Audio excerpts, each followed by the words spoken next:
del Espíritu Santo. Tengan la bondad de tomar asiento. Estamos en el domingo 12 después de Pentecostés. Los textos correspondientes son los siguientes. La epístola se toma la segunda carta de San Pablo a los Corintios y dice: Hermanos, tal confianza tenemos en Dios por Cristo, no porque podamos pensar algo bueno como propio nuestro, sino que nuestra suficiencia nos viene de Dios, el cual nos ha hecho idóneos ministros del Nuevo Testamento, no de la letra, sino del Espíritu, porque la letra mata, mas el Espíritu vivifica. Pues si el ministerio de muerte grabado con letras sobre piedras fue tan glorioso que no podían los hijos de Israel fijar la vista en el rostro de Moisés por el resplandor de su cara, que no era duradero, ¿cómo no ha de ser sin comparación más el glorioso ministerio del Espíritu?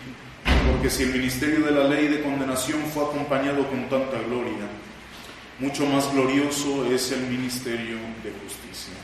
El Evangelio se toma de San Lucas y dice: En aquel tiempo dijo Jesús a sus discípulos: Dichosos los ojos que ven lo que vosotros veis, porque os digo que muchos profetas y reyes quisieron ver lo que vosotros veis y no lo vieron, oír lo que vosotros oís y no lo oyeron. Levantóse en esto un doctor de la ley y le dijo para tentarle: Maestro, ¿qué haré para poseer la vida eterna?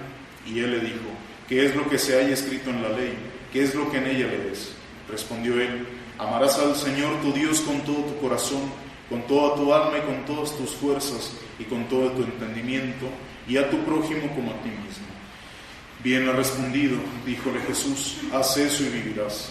Mas él, queriendo pasar por justo, dijo a Jesús: ¿Y quién es mi prójimo? Entonces Jesús, tomando la palabra, dijo: Un hombre bajaba de Jerusalén a Jericó y cayó en manos de unos ladrones, los cuales despojáronle y después de haberlo herido, lo dejaron medio muerto y se fueron. Llegó a pasar por el mismo camino un sacerdote, y aunque lo vio, pasó de largo. Asimismo un levita, llegando cerca de aquel lugar y viéndole, pasó también de largo. Mas un viajero samaritano se llegó cerca de él, y cuando lo vio, movióse a compasión, y acercándose le vendó las heridas, echando en ellas aceite y vino, y montándole en su jumento lo llevó a una venta y lo cuidó. Al día siguiente sacó 2 denarios y se los dio al posadero, diciéndole: Cuídamelo, y cuanto gastares de más, yo te lo abonaré cuando vuelva. ¿Cuál de estos 3 te parece que fue el prójimo de aquel que cayó en manos de los ladrones? Respondió el doctor: el que usó con él de misericordia. Díjole Jesús: Pues vete y haz tú otro tanto. Este evangelio, queridos fieles, este pasaje del Santo Evangelio que escuchamos hoy es uno de los más ricos en imágenes, en momentos durante la vida de nuestro Señor. Está un poco a destiempo. Inicia este fragmento del Evangelio con la respuesta de nuestro Señor Jesucristo a los primeros de sus discípulos, a los primeros 72 que envía nuestro Señor a predicar su doctrina, abrirle paso al Salvador, ir por aquellas regiones predicando que el Salvador se acercaba, preparando los caminos para nuestro Señor. Los primeros discípulos, imaginen ustedes. Y estos hombres, al llegar por aquellas regiones y seguir las instrucciones del Salvador, que les decía: saquen demonios, incluso a los demonios mándenles salir en mi nombre. Y evidentemente estos hombres iban un poco escépticos tal vez, yendo a predicar esta doctrina del Salvador, y regresan maravillados los hombres y se postran ante nuestro Señor y le dicen: Señor, hasta los demonios salen cuando hablamos en tu nombre. Hasta los demonios obedecen tu nombre, Señor. Y nuestro Señor, al escuchar lo que le refieren sus discípulos, se llena de alegría y exclama esta frase tan icónica del Evangelio. Esa frase que nace de un corazón de Padre, de nuestro Señor, de un corazón sencillo, como lo quiso tener Cristo. Y rebosando de alegría eleva sus ojos a su Padre Celestial y le alaba porque ha ocultado estas cosas a los, entre comillas, sabios del siglo, del mundo, y se las reveló a los más sencillos. Este fragmento, esto que escuchamos ahora, está justamente, inmediatamente antes del inicio de este Evangelio. Y no es que nuestro Señor se alegrara de que Dios, de que su Padre ocultara algo a alguien, que es malo ocultar esto, pero no es que se alegrara de eso nuestro Señor, más bien se alegra de que aquellas verdades y aquel poder que venía del nombre de Cristo, que rechazaron los sabios de este mundo, que rechazaron los fariseos, que rechazaron los maestros de la ley como el que hoy escuchamos. Eso que rechazaron ellos le fue dado a los más sencillos, a los puros de corazón, a los sencillos. Y por eso alababa a los párvulos, dice la Sagrada Escritura, a los pequeños, y por eso alaba nuestro Señor, el Verbo encarnado, a su Padre. Inmediatamente después de esto, llega un maestro de la ley. En algún otro momento de la vida de nuestro Señor llega un maestro de la ley, un rabino, un estudioso de la ley judía, y se propone plantearle unas situaciones de discusión rabínica a nuestro Señor, para tentarle, dice la Sagrada Escritura, no para conocer, no para sacar de la sabiduría de nuestro Señor para su alma, no, para tentarle, para meterle en alguna clase de encrucijada y ahí ponerlo en evidencia según la mente de este hombre. Él empieza por plantear estas situaciones de discusión rabínica. La primera es muy trivial, y queda este maestro de la ley, este doctor de la ley, como cualquier estudiante. Recordarán ustedes que cuando está en la escuela, algún estudiante quiere hacerle perder el tiempo al maestro, le pregunta cualquier tontería para perder el tiempo. Pero en este caso no preguntan tonterías el hombre, pero sí pregunta algo que es muy obvio, mucho muy obvio. Le dice: maestro, ¿qué debo hacer para alcanzar la vida eterna?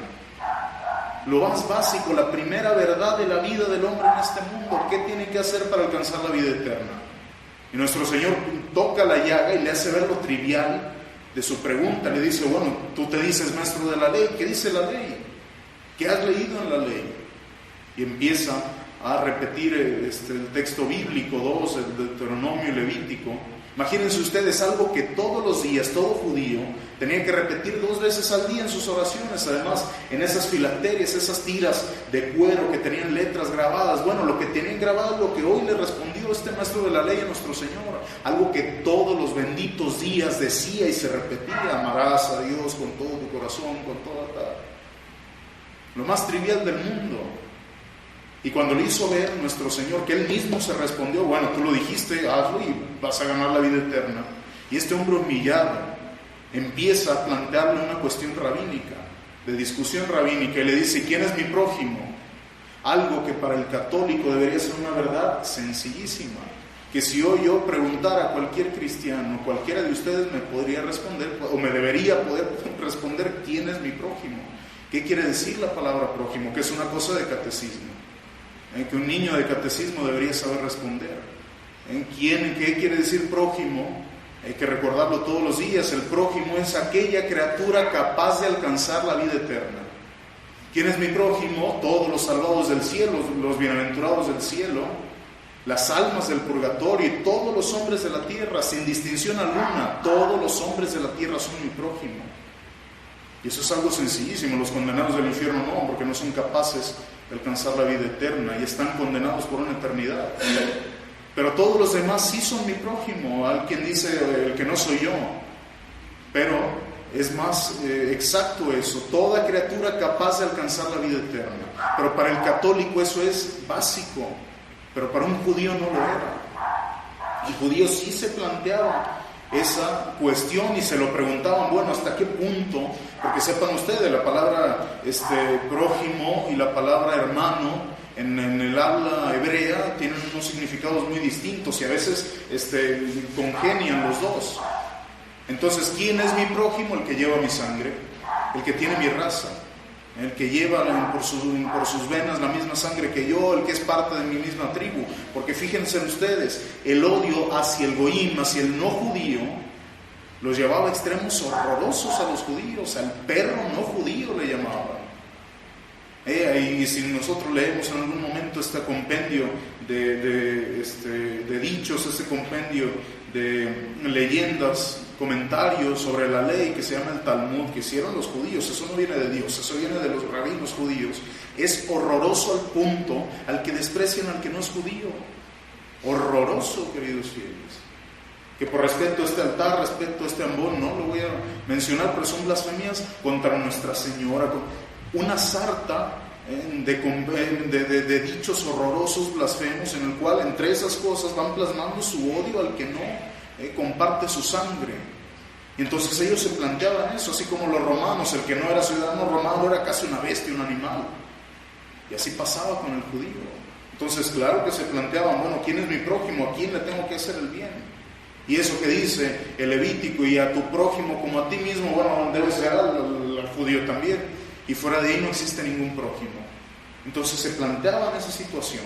Y nuestro Señor, para responder a este hombre, le da a conocer esta parábola totalmente célebre.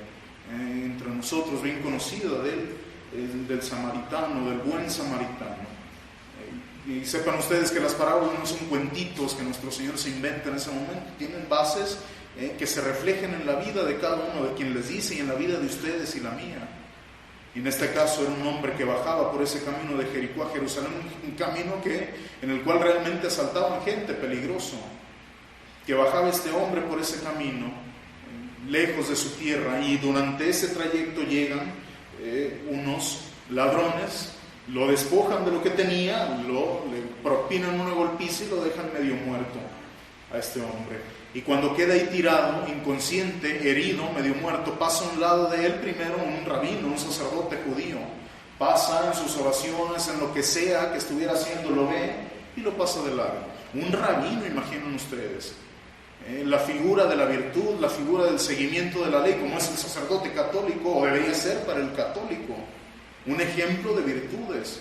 Y estos hombres que en su exageración de la ley es que ellos mismos se planteaban, que ellos mismos se imponían sobre sus hombros, exageraban hasta el punto de pesar con gramos la comida que ingerían durante el día de ayuno, la que podían ingerir, contando sus pasos el día sábado para no excederse en el trabajo. Pero cuando no los estaba viendo nadie, cuando ninguna persona estaba viendo el ejemplo, entre comillas, que estaba dando, cuando solo Dios y su conciencia eran testigos de lo que estaba pasando de este hombre, y pasa de largo. No le importa. Y lo mismo con el levita, que era un levita, una especie de diácono que ayudaba en el templo, el que asperjaba, imaginen ustedes, la sangre de los sacrificios para purificar las almas por medio de ese sacrificio. Alguien que se dedicaba al templo, y hace exactamente lo mismo cuando pasa por un lado de este hombre. Lo mismo, con esa hipocresía farisaica de que frente a la gente, sí, miren, este es el camino, que hay que ser rigurosos en cumplimiento con la ley de Dios, y lo más esencial de la ley de Dios, que es la caridad, no lo cumplían. No lo cumplían. Mucha ceremonia, mucho culto, pero nada de caridad, hasta que pasa un samaritano, y esto le retorció en sus entrañas a los judíos el simple hecho de escuchar la palabra samaritano. Un habitante de Samaria, que era para ellos poco menos que un animal, porque era un cismático, porque era una región que se emancipó totalmente de los judíos, de su religión, tal. Adoraban al Dios verdadero, pero se mezclaba con otras religiones paganas. No dependían de los judíos, no adoraban a Dios en el templo judío, en el templo de Jerusalén, y para ellos eran unos excomulgados, lo peor que podía haber. Y imagínense ustedes que con el simple hecho de estar en una habitación, el samaritano contaminaba a los judíos para ellos. A ese punto, entonces, cuando escuchan que el samaritano, al pasar con este hombre, se hinca, se compadece, le cura sus heridas, lo lleva, él paga incluso sin conocerlo. Sin conocerlo, imaginen ustedes qué contraste. Solo le hago el bien al que es de mi raza y conozco, y sin conocer a aquel hombre lo toma y paga para su curación, para su cuidado. ¿Por qué? Por pura caridad. Por pura caridad. Los fariseos no eran tontos, sabían que hablaban de ellos, que nuestro Señor ahí los estaba escenificando, los estaba retratando perfectamente, porque mataron el espíritu de la caridad, de la ley de nuestro Señor, con sus leyes humanas y ridículas, y con ese desprecio, esa falta de caridad en su alma. Y como toda parábola, queridos fieles, tiene también una aplicación en los redimidos, una aplicación a los católicos, una aplicación a la iglesia. Los santos padres de la iglesia, no cualquiera que se sienta como los protestantes, a ver qué te deja a ti, qué él me deja a mí. No, padres de la iglesia con autoridad y esa luz a su razón, ven en esta bellísima parábola a este hombre que baja desde Jerusalén a Jericó, que baja de la Jerusalén eterna, de la ciudad de la gracia, de la eterna Jerusalén a Jericó, de sus pecados. Este hombre, en ese momento en ese hombre ven al mismo Adán, a toda la humanidad que se encontraba en la Jerusalén eterna con la gracia en el alma. Bueno, que un día decide salir de esa Jerusalén eterna a una tierra que no es de Él, una tierra llena de peligros para su alma. Y en ese destierro de la humanidad quedó vulnerable el hombre, totalmente vulnerable su alma a los ataques inclementes del enemigo. ¿Y quiénes eran esos enemigos? Los demonios. ¿Quién más? Los enemigos de la salvación. Por eso es absurdo. Escuchaba un satanista hace un tiempo que decía, no, es que somos aliados del demonio, somos hijos del demonio. Como si el demonio para empezar pudiera tener hijos y como si el demonio pudiera tener el amor de un padre. Y es absurdo lo que dice, porque somos enemigos acérrimos del demonio, porque él es maldad pura y le quitamos el lugar. El hombre le desterró al demonio, el hombre destronó al demonio de ese trono que le dio Dios en el cielo, y nos odia por inercia, nos odia esencialmente. Y la prueba está en que bésenle los pies al demonio y patadas van a recibir a cambio. Pues ese mismo demonio, el enemigo de nuestra alma, llega con la humanidad y la despoja de todo lo bueno que tiene, la despoja de la gracia y la deja medio muerta. ¿Por qué medio muerta? Porque el hombre perdió la vida espiritual, perdió la gracia, perdió la vida de su alma y únicamente le quedó la vida natural. Con lo que no puede alcanzar la vida eterna, queda medio muerto el hombre después de perder la gracia. Y después fue la compasión, la pura compasión, que no tuvieron ni el sacerdocio ni los levitas del Antiguo Testamento. Por ese fariseísmo egoísta, esa fue la compasión que no tuvieron aquellos, la que movió al Dios eterno a no desdeñar venir desde su trono. Estos hombres pasaban por un lado de este hombre, de este herido, le pasaban por un lado y no hicieron nada. ¿Y quién se puso a hablar? El que desde el cielo, desde su trono de gloria, se decide a venir a la tierra por compasión simplemente. El divino Verbo no desdeñó en venir y tomar la forma de siervo, no desdeñó en revestirse de la humanidad pobre, de la humanidad corrompida. ¿Y cuántos de nosotros, quién de nosotros, una vez estando en la Jerusalén Santa, en gracia, recibiendo el santo bautismo, justos por ese bautismo, al poco tiempo en nuestra juventud, al poco tiempo de recibir ese bautismo, decidimos salir de ella, escuchando al enemigo de nuestra salvación, que se burla de nosotros cuando le hacemos caso, porque es el padre de la mentira? Me creíste, eres un tonto, porque yo soy el padre de la mentira. Me creíste, y se burla de nuestro Señor, porque hacemos invalidamos en nuestra alma los efectos de su redención. De nada sirvió que Cristo muriera en la cruz y escuchamos antes al demonio. Y decidimos salir. Y cuando estamos fuera de esa Jerusalén eterna, a palos nos trata el demonio y nos hace caer en desgracia de nuevo, terriblemente. Y ahí, cuando estamos tirados sin que nadie se compadezca de nosotros, es cuando viene el Salvador, cuando viene nuestro Señor. Y otra vez nos toma en sus brazos, y otra vez sana nuestras heridas, otra vez nos vuelve a la vida, otra vez, por el santo sacramento de la penitencia, de la confesión. Y nos toma otra vez entre sus brazos, y nos lleva con ese posadero, ¿a quién ven los santos padres en ese posadero? La figura de San Pedro, la figura del Papa, aquel que está a la puerta del lugar de descanso del cielo, y que nos puede abrir las puertas de la Santa Madre Iglesia para estar en comunión con los santos otra vez, que nos puede abrir las puertas del cielo para entrar a la bienaventuranza eterna, y nos conduce nuestro Señor a su iglesia, nos conduce a sus sacramentos, y ahí nos vuelve a dar la vida, y paga precio de sangre por nuestra vida, por nuestra salvación. Y todo esto lo hace y lo vuelve a hacer nuestro Señor siempre que estamos arrepentidos. Tantas veces nos arrepintamos, tantas veces lo hace nuestro Señor, a cambio de que lo hagamos también con el prójimo, a cambio de que le demos ese perdón al prójimo. Porque la fe que digo tener, si no es traducida en obras, queridos fieles, es una farsa total farsa. Porque obrando conforme a la fe que decimos tener, hombre, mi fe me dice que se basa en la caridad y que para recibir el perdón de Dios yo se lo tengo que dar al otro. Pero cuando el otro me saca la lengua, yo no le perdono lo que nuestro Señor nos ha perdonado 1000 veces. Ojalá nada más hiciéramos eso. ¿Cuántos pecados mortales en nuestra vida pesan en el alma, queridos fieles? Y nos sigue perdonando nuestro Señor. Pero hay que obrar en función a la fe que decimos tener. Sí, yo creo mucho. Sí, yo creo que el cielo, yo rezo mucho, me aviento 15 rosarios al día.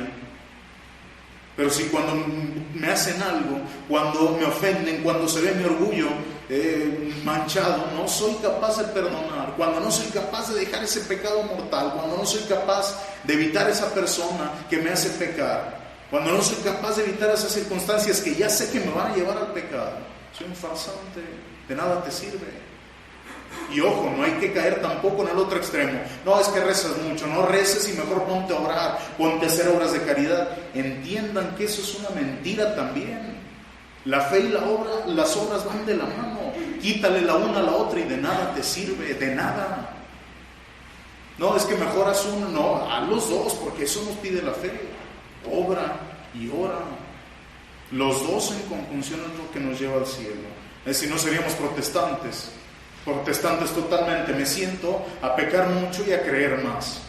Como decía Lutero, qué cómodo es eso, comodísimo. Pero queridos fieles, no nos están dando un chicle a cambio, nos están dando la vida eterna. Y la vida eterna cuesta. Y no se gana el cielo en un mar de rosas. Por eso, queridos fieles, nosotros, teniendo esa fe, hay que tratar de que no sea la fe que decimos tener la acusadora de nuestras obras, de la falta de obras. Porque eso puede ser un peso más para mí. Bueno, es que tú, católico, cuando llegues al juicio, nuestro Señor te va a decir, no te puedes excusar de ignorancia. Ya sabía lo que tenías que hacer. Ya te dije 1000 veces lo que tenías que hacer para salvarte. No puedes alegar la ignorancia.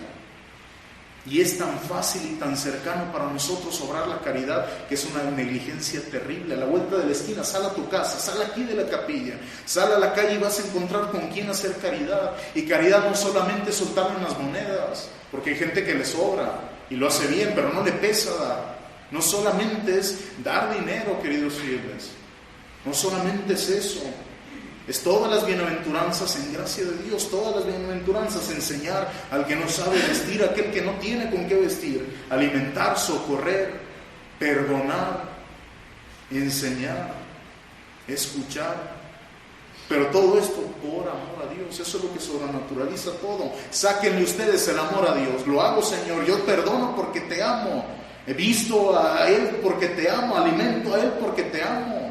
Y porque veo que tú estás en Él. Sáquenle ese elemento y se llama altruismo. Y el bien natural nos sirve para alcanzar la gracia sobrenatural, la bienaventuranza eterna. Es tan fácil y tan cercano sobrenaturalizar todo lo que hay en nuestra vida, a cada paso, en cada momento, que el no hacerlo de verdad constituye una ingratitud y una incongruencia. Por eso aprovechemos, queridos fieles, aprovechemos en todo momento a orar por nuestro Señor y con Dios en el alma. Y hoy justamente que celebramos a mi santo patrón, a San Bernardo, él como plasmaba, tenía una frase bellísima que decía: el que reza y obra eleva su corazón a Dios con sus manos. El que reza y obra con sus propias manos eleva su corazón a Dios. Porque esa es una parte esencial de la vida del hombre. Ven ustedes a los benedictinos, los hijos de San Benito, los monjes, que uno piensa en un monje, piensa en un fulano que está recluido todo el día en un convento, ¿no? Piensen más a fondo, estos hombres tenían obras apostólicas, misiones, también trabajaban por las almas, mucho física y espiritualmente. Bueno, ellos dividían las horas del día, que son 24, vean ustedes cómo se consagra un alma a Dios. 8 horas tienen, 24 horas tiene el día, 8 son para descansar, 8 para trabajar y 8 para hablar con Dios. 8 horas para hablar con Dios. Y así dividían todo su tiempo, y todo haciéndolo por amor a Dios. Es una oración constante. Así viven los santos. Oh, los santos, pues tú al igual que yo estás llamado a la santidad. Por eso, queridos fieles, empecemos a orar hoy por amor a Dios. Porque si mucho pesan la lista de nuestros pecados que torpemente hemos cometido hasta hoy, pues que mucho mayor sea el contrapeso de mis obras por amor a Dios desde el día de hoy. Que Dios nuestro Señor nos conceda esa gracia de que nuestras obras no sean las grandes acusadoras en nuestro juicio, sino que sean las grandes voceras de nuestro amor a Dios. Pidámosle esa gracia, queridos fieles, que por intercesión de San Bernardo, doctor de la Iglesia, nuestro Señor nos conceda la gracia de obrar constantemente para su reino, para así, después de esta vida, tengamos la gracia de escuchar esa invitación que Cristo nos hace: benditos de mi Padre, acérquense a recibir esta gloria en el cielo, en la bienaventuranza eterna, donde Él es para su santo luz verdadera, saciedad plena y gozo sin ti. Ave María, en el nombre del Padre, y del Hijo, y del Espíritu Santo.